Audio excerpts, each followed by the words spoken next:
Yan ang garden ng aming kapitbahay na mamaya ni Amor, si Ate Nene. Ganda siya mag-garden kasi kinukuha niya ang mga bato.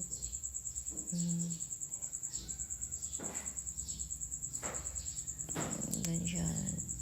May karnaba diyan. Kuya, paano pa? Yung bato, ilagay niya dito. Yan. Kasi pag umulan, maraming ito pinakatambak yan. So, nilagay ng bato.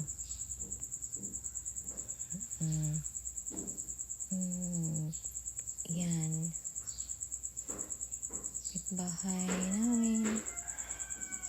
Papunta ako doon kanila ni Sister Sahoga. Ate Mar